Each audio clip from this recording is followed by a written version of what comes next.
와 자신들의 주장을 가지고 뭐 논쟁이라고 말하기는 그렇지만 어쨌든 논쟁 아닌 논쟁을 했고, 그리고 이제 내일 본문에 가보면 32장부터 엘리후라는 사람이 네 번째 와요. 그리고 37장까지 욥의 대답 없이 계속합니다.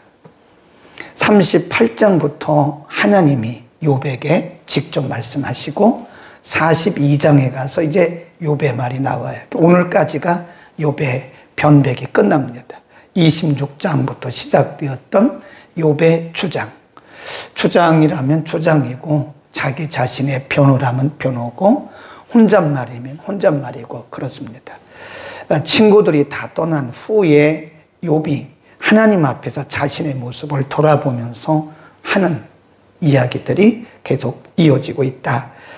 오늘 본문에도 보면 욥은 자신의 과거를 회상하고 있죠. 24절, 내가 언제 금으로 내 소망을 삼고 정금도로 너는 내 의뢰하는 바라 하였던가. 이 말은 나는 고난당하기 이전에 내가 이 세상의 재물을 우상화하거나 재물을 하나님보다 더 의지한 적이 없었다. 그런 얘기죠. 25절, 언제 재물의 풍부함과 손으로 얻은 것이 많음으로 내가 기뻐하였던가. 재물이 많았죠. 욥은 굉장한 부자입니다. 1장에 보면 하나님도 말씀하시기를 동방의 의인이요 동방의 부자라 그랬다고요. 근데 욥이 말하기를 내가 고난받기 이전에 그 많은 재물 때문에 내 마음이 흔들리거나 교만한 적이 없었다. 스스로 자기를 변호하는 거예요. 네. 그러니까 지금 과거를 추억하고 있는 거죠. 그 다음에 만일 내가 그렇게 했더라면 그런 내용들이 나오고요. 그 다음에 쭉 내려갑니다. 29절로 갑니다. 내가 언제 나를 미워하는 자의 멸망을 기뻐하였으며 그의 재앙 만남을 인하여 내가 기운을 뽐내었던가. 원수가 팠던가 그 말이에요. 내가 언제 내 원수들에게 보복하는 일을 했었던가. 30절, 실상은 내가 그의 죽기를 구하는 말로 조종하여 내 입으로 범죄치 아니하였다. 31, 내 장막 사람의 말이 주인의 고기에 배부르지 않은 자가 어디 있느냐 하지 아니하였었는가. 그러니까 29장에서 욥이 열거했던 것처럼 사실 욥을 아는 사람 중에 욥의 도움을 받지 않은 사람이 없었다는 거예요. 어린 아이에서부터 어른에 이르기까지 어떤 사람도 욥의 도움을 받지 않았던 사람이 없을 만큼 그렇게 많은 사람들에게 영향력을 끼쳤다. 그런 얘기. 자기 과거를 회상하고 있는 겁니다. 쭉 내려갑니다. 32절, 나그네로 거리에서 자게 하지 아니하고 내가 행인에게 내 문을 열어 주었었노라. 내가 언제 큰 무리를 두려워하며 족속의 멸시를 무수함으로 잠잠하고 문에 나가지 아니하며 타인처럼 내 죄악을 품에 숨겨 허물을 가리어뒀던가. 네, 내가 언제 사람들에게 불공평하게 그렇게 산 적이 있었는가. 이게 어떻게 보면 욥이 자기의 의의를 주장하는 것처럼 보여요. 그러나 이것은 욥이 자기의 의의를 주장하는 것이 아니라 욥의 친구들의 말이 내가 죄가 있어서 이렇게 되었다고 한 말에 대한 반박이고 자기 주장이고 자기 변호다. 그런 얘기입니다. 그 다음에 밑으로 쭉 내려갑니다. 35절, 누구든지 나의 변백을 들을지니라. 나의 소명이 여기 있으니. 소명이 여기 있다 그 말은 내가 나를 보증한다 그 말은 내가 양심적으로 한 말이다. 내가 내 양심을 속이거나 내 양심에 없는 것을 말한 적이 아니다. 내가 내 자신을 보증한다. 그런 얘기입니다. 전능자가 내게 대답하기를 원하노라. 내 대적에 기록한 소송같이 내게 있었으면 내가 어깨에 매기도 하고 면류관처럼 머리에 쓰기도 하고 쭉 나갑니다. 내 대적에 기록된 소송장. 이 참 욥이 얼마나 참 치밀하게 자기를 변론하고 변호하고 있는가를 알 수 있어요. 그러니까 맨 먼저는 하나님이 나를 아신다 이거예요. 하나님이 내 일거수일투족을 다 감찰했기 때문에 하나님이 나를 알고 계신다. 그 다음에 두 번째는 내 양심이 나를 증거하고 있다. 그리고 나의 이웃들이 내 삶을 다 보아왔다. 그런 얘기죠. 사실 우리가 사람이 이렇게 말할 수 있다면 그 사람은 인생을 잘 산 사람이죠. 네. 내가 하나님 앞에 인간이 어떻게 그렇게 한 점 부끄럼 없이 살 수 있겠어요. 그러나 하나님 앞에 나는 하나님의 감찰하심 앞에서 살았고 내 양심이 나를 증명한다. 사실 자기가 자기를 증명하기가 쉽지 않잖아요.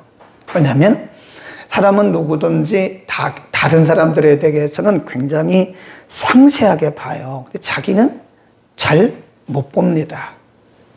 근데 우리는 사실 거꾸로 해야 되거든요. 다른 사람은 우리가 그냥 대략 보고 자기는 현미경으로 봐야 되거든요. 근데 우리는 다른 사람들은 현미경으로 보고 자기는 대략 덮어요, 그냥. 이게 양심적이지 않은 거죠.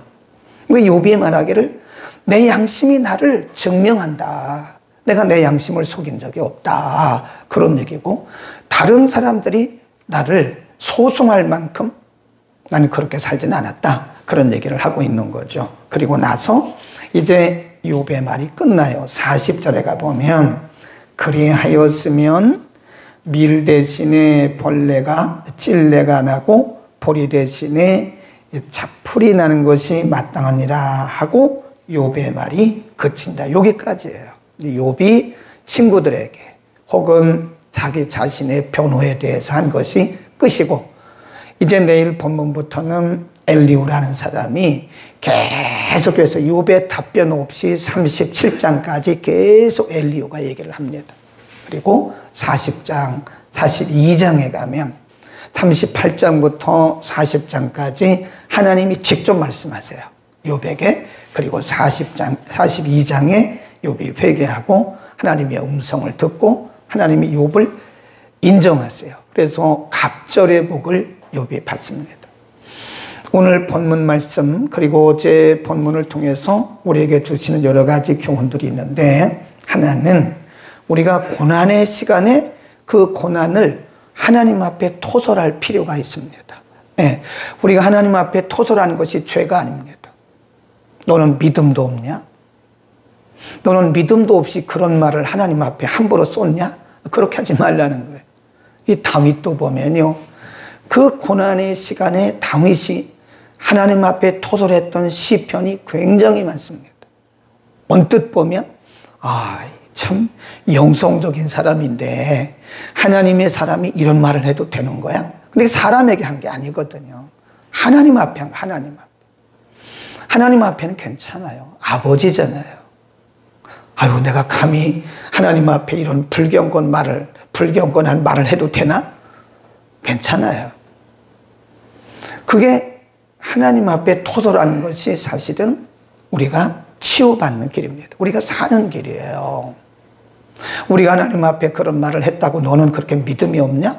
목사가 돼가지고 그런 말을 하냐? 너는 전도사가 돼가지고 너는 나한테 그런 말을 하냐? 하나님이 그렇게 하시지 않는다는 거죠. 우리 한번 시편을 펴보겠습니다. 시편 22편에 보면 이런 시들이 참 많이 나와요. 이런 말씀들이. 시편 22편으로 갑니다. 다윗이 이렇게 기도를 합니다. 내 하나님이여, 내 하나님이여, 어찌 나를 버리셨나이까? 어찌 나를 멀리하여 돕지 아니하옵시며 내 신음하는 소리를 듣지 아니하시나이까? 욥이 불신앙 때문에 이런 기도를 했을까요? 아니죠. 하나님 어찌하여 나를 이렇게 버리시는 겁니까? 하나님 내 기도를 안 들으시는 겁니까? 욥이 불신앙으로 이런 말을, 이 다윗이 불신앙으로 이런 말을 한 게 아니라고요. 토설한 거예요. 하나님 왜 잠잠하세요? 하나님 제가 이렇게 기도하는데 왜 잠잠하세요? 하나님 앞에 토설한 거예요. 우리가 경험했잖아요. 우리가 고난의 때에 아무리 기도해도 길이 안 열릴 때가 많습니다. 그렇다고 해서 우리가 누구한테 그런 말 할 수 없잖아요. 누구를 원망할 수도 없잖아요. 근데 욥이나 다윗의 공통점이 뭐냐면 그 고난의 시간에, 그 고통의 시간에 자신의 마음을 하나님 앞에 토설했다는 거예요. 거기 또 보세요. 또 뭐라고 그가 말을 하고 있는가 쭉 가보면 10절입니다. 22편 10절에 내가 날 때부터 주께 맡긴 바 되었고 모태에서 나올 때부터 주는 내 하나님이 되었나이다. 나를 멀리하지 마옵소서. 환난이 가깝고 도울 자가 없습니다. 16절 17절 읽습니다. 시작. 개들이 나를 에워쌌으며 악한 무리가 나를 둘러 내 수족을 찔렀나이다. 내가 내 모든 뼈를 셀 수 있나이다. 저희가 나를 주목하여 보고 이 겉옷을 나누며 속옷을 제비 뽑나이다. 예수님이 이 기도를 그대로 하셨어요. 십자가상에서. 다윗이 그랬다니까요. 개들, 자기를 괴롭히는 사람들을 개라고 비유하고 있는 거예요. 이런 말을 사람에게 하면 안 되죠. 만일 이런 말들을 사람에게 하면 당장 비난거리가 되는 거죠. 근데 하나님 받아주세요. 다 흡수하세요. 그러니까 그분은 굉장히 크신 분이고 그분은 굉장히 넓으신 분입니다. 그러니까 우리가 너무 거룩한 척 하지 마세요. 그때 그러잖아요. 김민정 권사님이 자기가 25년 동안 믿음 있는 척, 거룩한 척, 경건한 척 했다잖아요. 근데 나중에 보니까 믿음도 없고 경건하지도 않았고 거룩하지도 않았다잖아요. 우리가 하나님 앞에서는 뭐뭐인 척 할 필요가 없어요. 하나님 앞에서는 우리는 어린 아이예요. 하나님 우리 아버지고 우리는 어린 아이입니다. 그러니까 그대로 그냥 말씀드리자 괜찮아요. 하나님이 우리를 책망하지 않습니다. 너는 어떻게 40년 예수 믿고 이런 말을 하냐? 그렇게 말씀하지 않아요. 하나 더 보겠습니다. 31편 시편 31편에 보면 다윗이 이렇게 말을 합니다. 31편 여기도 다윗의 시라고 써있죠. 여호와여 내가 주께 피하오니 나로 영원히 부끄럽게 마시고 주의 의로 나를 건지소서. 내게 귀를 기울여 속히 건지시고 내게 견고한 바위와 구원하는 보장이 되소서. 5절 내가 나의 영을 주의 손에 부탁하나이다. 이게 무슨 얘기냐면 내가 지금 죽을 지경입니다. 내가 지금 죽음의 문턱에 와 있습니다. 나의 영혼을 하나님께 부탁합니다. 그런 것. 그러니까 우리가 이 고난의 시간에는요, 부끄러울 거 없어요. 하나님이 우리 일거수일투족을 다 알고 계시는데 하나님 앞에 우리가 괜히 거룩한 척, 경건한 척, 믿음이 있는 척 하지 말라는 거예요. 아프면 아프다고 말을 하고 힘들면 힘들다고 하나님 앞에 다 토설하라는 거예요. 하나님은 그거를 원하시는 겁니다. 그래서 사실은요, 우리가 하나님을 신뢰하지 않고 우리 자신이 낮아지지 않고는요, 우리의 자존심 때문에 다 이런 말 잘 못합니다. 네. 우리가 보면 인간관계 속에도 자기의 아픔을 얘기 안 하는 사람들이 많아요. 우리가 구역원들 사이에서도 우리 지체들 사이에서도 나눔을 하잖아요. 그 나눔이라는 게 뭐죠? 나의 아픔을 내어놓는 거고 털어놓는 거거든요. 근데 보면 나의 좋은 말은 다 해요. 우리는 이런 일이 있다. 근데 나의 아픔을 솔직하게 쏟아놓지를 않아요. 그것도 어떻게 보면 아직도 내 자존심이 살아있다는 거죠. 내 자존심을 사람 앞에도 내려놔요. 그리고 하나님 앞에도 우리의 자존심을 내려놔야 됩니다. 하나님은 다 받아줘. 사람은 어쩌면 우리를 그것이 사람에게 우리가 내어놓지 못하는 이유 중에 하나가 사람들이 다 성숙된 게 아니잖아요. 성숙된 사람들은 그 지체가 우리에게 자기 아픔을 쏟아놨을 때 받아주고 이해해주고 기도해주지만 성숙하지 못한 공동체는 그것이 말거리가 되는, 금방 돌잖아요. 금방. 아주 옛날에 우리 교회 처음 오신 분이 구역 예배를 갔다잖아요. 그래서 자기의 과거를 얘기를 했대요. 우리 가정은 이런 가정이고 우리 가정은 이런 단점이 있고 그래야 서로 소통이 되지 않겠습니까? 그래서 구역원들하고 나눴다는 거예요. 그런데 2주 정도 지나니까요, 그 소문이 다 퍼졌더래요. 그러니까 사람들이 그거를 부정적으로 보는 거예요. 그러니까 사람들은 그럴 수가 있습니다. 그래도 사실은 우리가 이렇게 우리 자신을 다 털어놓을 수 있는 그런 대상이 있는 게 건강한 신앙이고 건강한 인간관계입니다. 하나님 앞에는 소문나지 않아요. 하나님은 우리의 비밀을 누구에게 누설하지 않습니다. 절대 누설하지 않습니다. 안심하세요. 하나님 앞에 여러분의 아픈 것을, 믿음 없는 것을 그대로 다 말씀드리세요. 하나님은 우리의 비밀을 절대로 보장해 주세요. 누구에게 말하지 않아요. 그 다음에 본문을 통해서 우리에게 주시는 중요한 메시지가 뭐냐. 욥이 친구들이 와가지고 욥에게 계속 처음부터 끝까지 한 주장이 뭐죠? 너는 죄인이야. 회개해. 만일 내가 하나님 앞에 돌이키고 회개하면 너의 시작은 미약하지만 너의 나중은 창대할 거야. 하나님은 너를 다 알고 계셔. 계속해서 욥을 정죄하듯이 욥에게 단정 지은 거잖아요. 근데 그때 욥이 흔들리지 않았어요. 이게 중요한 겁니다. 우리가 고난 중에 빠지면요, 별 얘기가 다 있습니다. 이 사람이 이 얘기하고, 이 사람이 이 얘기하고, 이 사람이 이 얘기하고, 어떤 사람은 내가 기도해 보니까 당신의 원인이 이거인 것 같고, 근데 욥은 자기도 모른다 그러잖아요.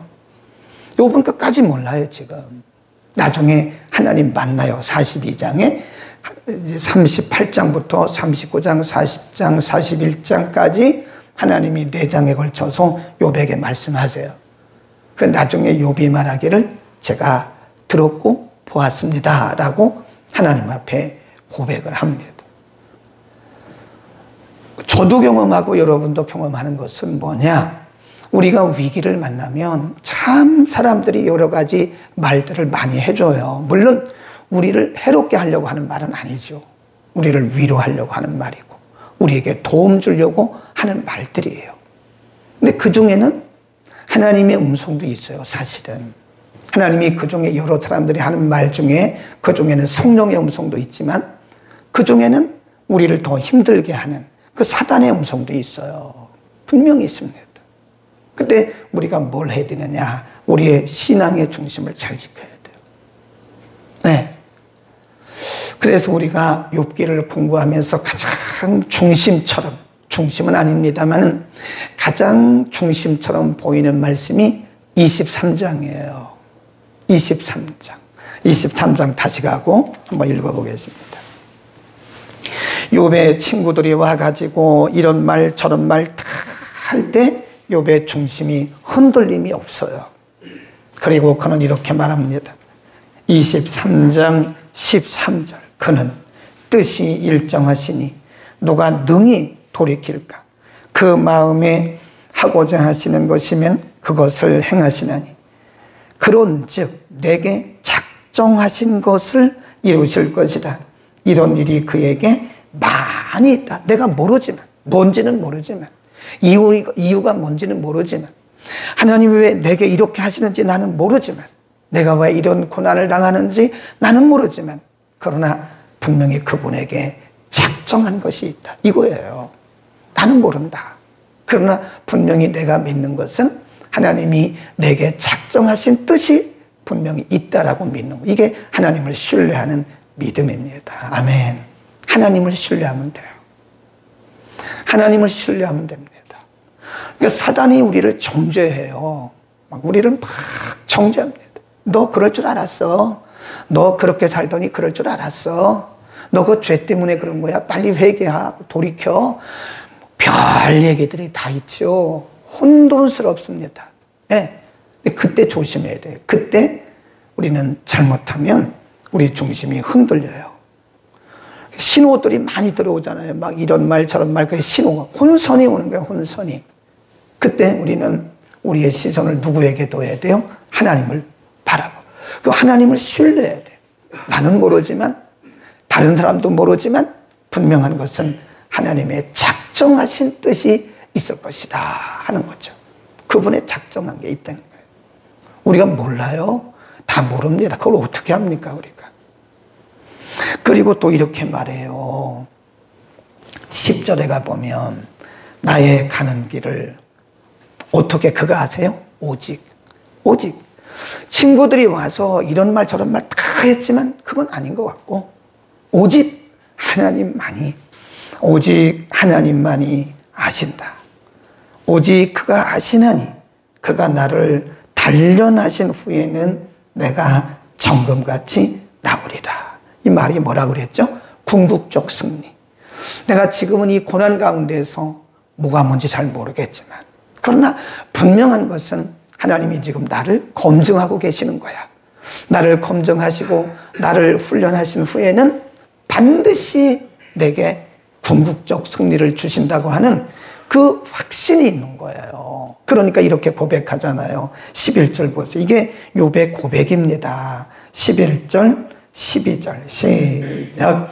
내 발이 그의 걸음을 바로 따랐으며 내가 그의 길을 지켜 치우치지 아니하였고 내가 그의 입술의 명령을 어기지 아니하고 정한 움직임보다 그 입의 말씀을 귀히 여겼구나. 이게 고백입니다. 10절이 없으면 이런 고백을 못합니다. 나도 모르고 나의 친구들도 모르고 이 사람 저 사람이 별 소리를 다 하지만 나도 원인이 뭔지 모른다. 그러나 분명한 것은 오직 하나님이 나의 가는 길을 아시고 나를 검증하신 후에는 궁극적으로 승리를 주실 것이다. 그러므로 그런 뜻이에요. 11절 12절이 그 얘기입니다. 그러므로 나는 그의 명령을 지키고 그러므로 나는 끝까지 내 믿음의 길을 내 중심을 지키고 내 믿음의 길을 간다고 하는, 그러니까 한마디로 요약하면 신뢰예요. 신뢰. 욥은 하나님을 철저하게 신뢰했습니다. 여러분, 우리는 하나님을 신뢰해야 돼요. 우리가 알 수 없는 일들이 너무 많아요. 우리가 알 수 없습니다. 우리가 아무리 기도해도 하나님의 기쁘신 뜻을 알 수가 없습니다. 하나님이 왜 그러시는지 다윗도 몰랐다 그랬잖아요.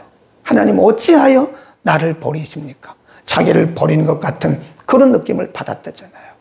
욥도 그랬잖아요. 그러나 분명한 것은 그분은 신실하신 분이세요. 아멘. 하나님은 신실하신 분이세요. 결국은 우리를 유익하게 하신 분이고 이 모든 일들을 통해서 하나님의 거룩한 목적을 이뤄가시고 궁극적으로는 승리하게 하시는 분이기 때문에 결코 우리는 손해나지 않습니다. 42장에 가보면 이 모든 과정을 통해서 욥이 뭐라고 그래요? 내가 전에는 하나님을 귀로만 들었대. 사람들이 하는 말을 들었는데 이제는 내가 하나님을 진짜로 눈으로 목도합니다. 하나님의 능력을 눈으로 목도하고 하나님이 그를 검증한 후에는 하나님이 그에게 곱하기 2의 복을 주셨어요. 2배의 복을 주셨어요. 하나님이 인정하시면 하나님은 그렇게 하시는 겁니다. 하나님을 신뢰합시다. 기도하겠습니다. 거룩하신 우리 아버지, 혼란과 혼돈의 고난 속에서 욥은 때로는 친구들의 말 통해서 상처도 받고 비참하게 조롱도 당하고 정죄함을 당했지만 그는 하나님을 끝까지 신뢰하고 하나님 앞과 사람 앞과 그리고 자신 앞에 언제나 그 고든 믿음의 중심을 지켰음을 우리가 오늘 상고했습니다. 하나님은 우리의 아버지이시기 때문에 우리가 어떤 말을 해도 하나님 다 받아주시고 들어주시는 것을 믿습니다. 다윗도 하나님께 토설했고 욥도 하나님께 토설했듯이 우리도 우리의 아픔을 하나님 앞에 숨김없이 부끄럼 없이 토설할 수 있는 아버지 앞에 나가는 믿음의 용기들을 더하여 주옵소서. 욥이 그럼에도 불구하고 승리할 수 있었던 비결을 우리에게 가르쳐 주셨습니다. 나도 모르고 아무도 모르지만 오직 하나님만이 우리의 가는 길을 아시고 우리를 검증하신 후에는 하나님이 반드시 궁극적으로 승리케 하심을 믿고 하나님의 신실하심을 신뢰하게 하옵소서. 하나님의 사랑과 하나님의 신실하심을 의심할 때 우리는 흔들릴 수밖에 없습니다. 의심 없이 믿는 믿음을 우리 모두에게 허락하여 주옵소서. 예수 그리스도의 이름으로 기도드립니다.